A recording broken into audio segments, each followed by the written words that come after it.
Everybody, welcome back to the channel where every day is range day. Today, we are going to be going through a full review of this Vortex LPVO. And more specifically, it's the Vortex Strike Eagle 1-6 with the BDC3 reticle. So, let's get into it.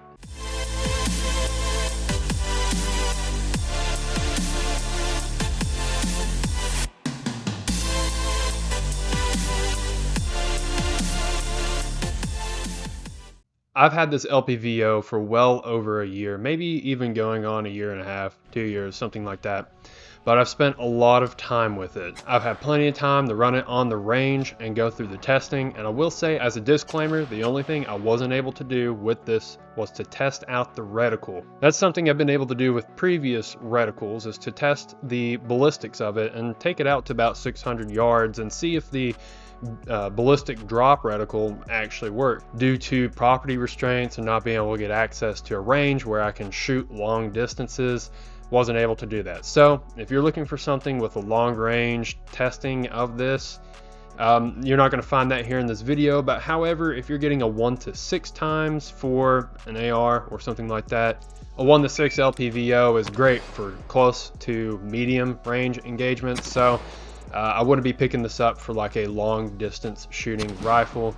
But if you're looking to shoot anywhere from 1 to 300 yards, this might be your best bet. Another thing to say, Vortex did not send us this to review. This was purchased with my own money to put onto my personal rifles to test because I wanted another LPVO, and at the time, this was one of the newest ones in the medium budget range. I picked this up for $280 and it did not come with the mount. I went ahead and went with the Vortex Sport mount here, and it ran another 50 bucks. So for the whole setup here, which is a pretty mid-range affordability, you're looking at about $325, $300, something like that if you find it on sale. I'm not going to get into the full specs of this LPVO or the sight in particular, because in the unboxing and initial impressions, I went into that in depth. And as some people in the comment section said, a little too far in depth. I did, in fact, talk about the box for a long time. I just love a good box, what can I say?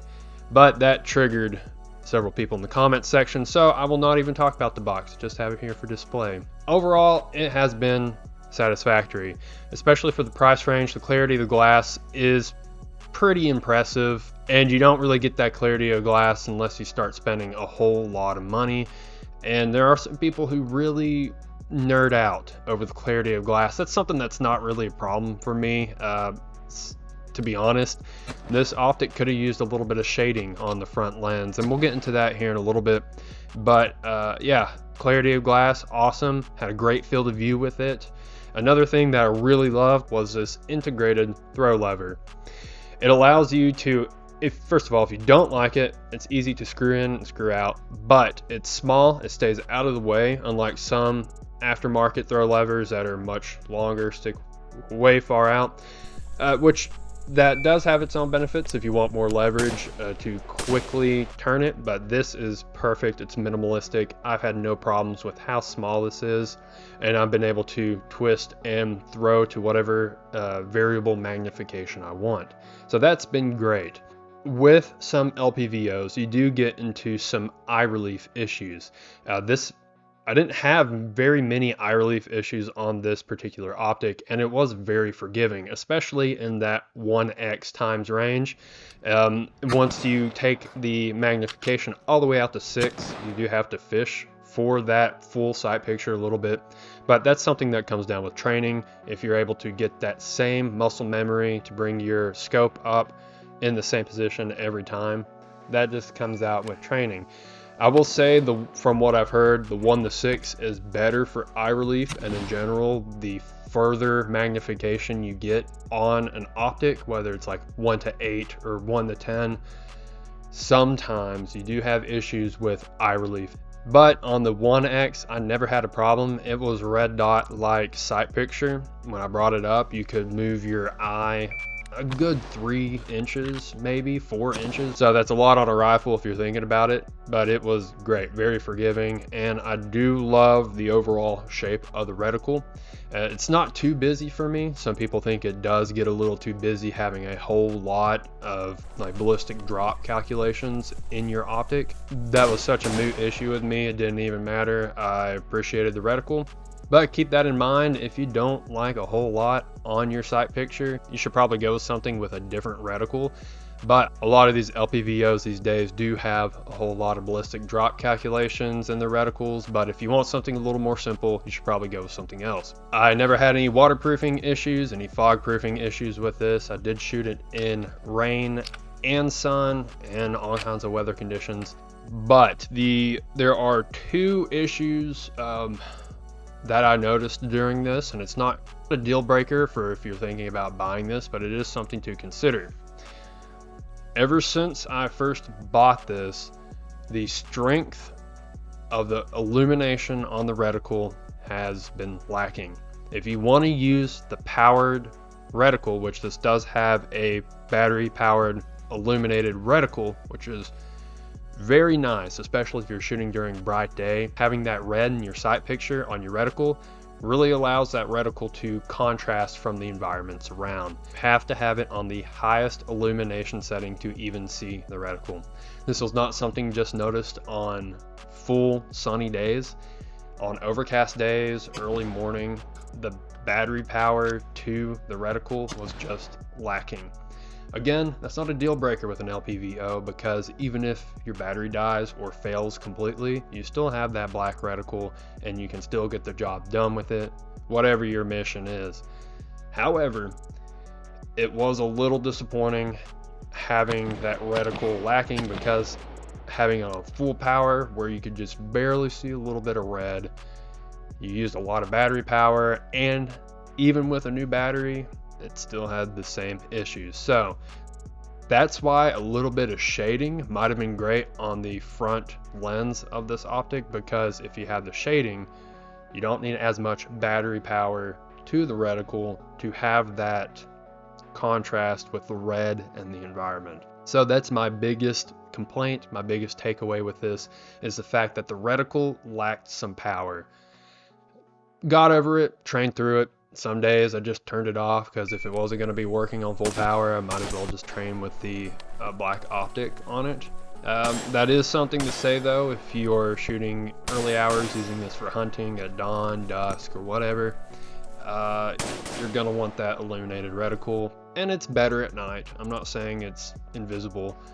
However, during full sun, overcast, anytime during daylight, you're going to have issues with the illuminated reticle. Did hold 0 the entire time I was shooting with this optic. I was running this on a overgas 16-inch 5.56, and I was pretty rough on it. I didn't torture test it or anything along the such, because we're still a startup channel. We've been doing this a couple of years, but we're still a startup channel. We do not have the funds to go and buy a full optic and just put it through the ringer.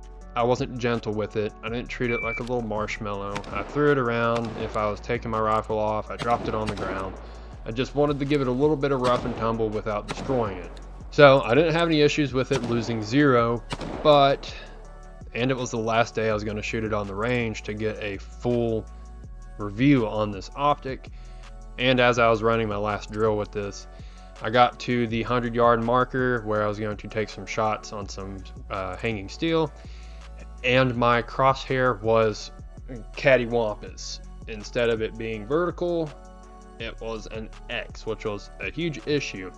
That was not a failure of the optic, however, that was a failure of the mount. I did tighten it down to the product specification of this optic, because if you over tighten this, you can damage the scope. And that's not just this scope, several scopes, especially when you get into the lightweight scopes. You have to make sure you tighten it down to the optic specification. Get a torque screwdriver and make sure you hit that on the head. Make sure you put some Loctite on the screws when you do that. That's something I just forgot to do. I tightened it down to the manufacturer specifications, but with all the running, all the dropping, all the rounds, those screws did back out. So that's not necessarily a failure of the mount. That was user error to say, but that is something I noticed. You have to make sure you use Loctite. I did use Loctite on the Picatinny section that mounted to the rail. Had no issues with that, but when you came up here on the actual O-rings on the mount, that's where I had issues. And finally, I hate these scope caps. I've never been a fan of these flip up scope caps, so I would usually take them off on the range. They're cheap.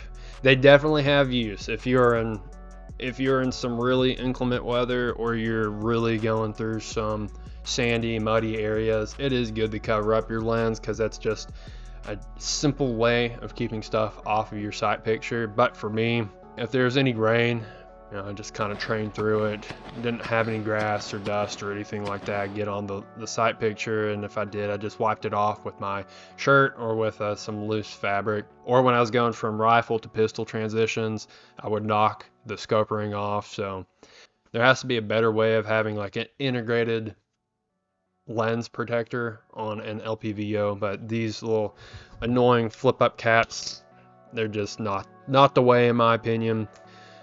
But overall, with this optic, I have enjoyed it. It has been a great, I would say, entry-level LPVO, which to some, paying $280 or $250 on a LPVO may be, a little tough, especially if you're first getting into shooting. But I would still consider this a entry-level optic.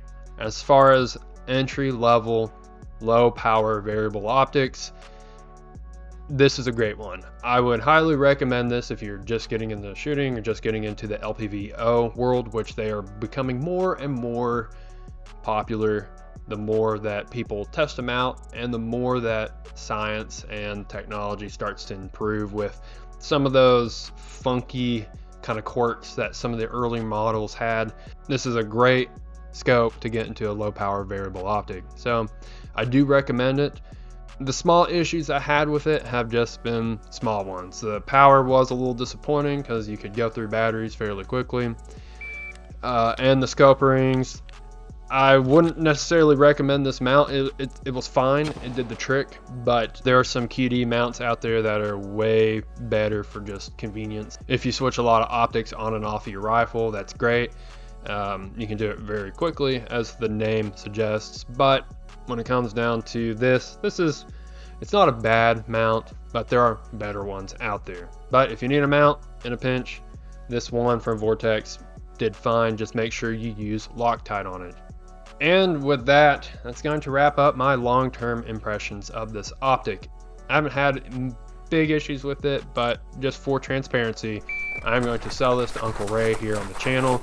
I have some ideas for other optics and other setups I want to get into, so I'm going to take the money and put it towards that. Plus, it's good to keep it in the family, Thank you guys for watching, and again, if you wanted to get into the more manufacturer specifications of this optic, you can check out the first video that we did on the channel with this optic, and that's pretty much what we do with any kind of new gear we get.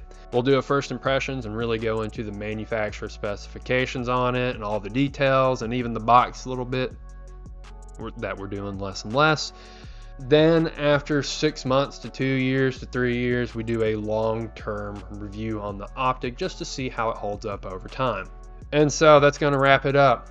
Thank you all for watching. If you like this kind of video, please leave us a thumbs up. And if you have any questions or comments, you can put those in the comment section below. If you like this content and you want to keep up with the channel, go ahead and hit that subscribe button. This has been Mac with Range Day, where every day is Range Day. Thank you for watching. So how it goes? The other guy. Yep. We will see the way how you're it starting goes. here and going forward, you're not hitting Jimbo, not hitting Jimbo. I'm going this way, Okay. and it's still not Jimbo.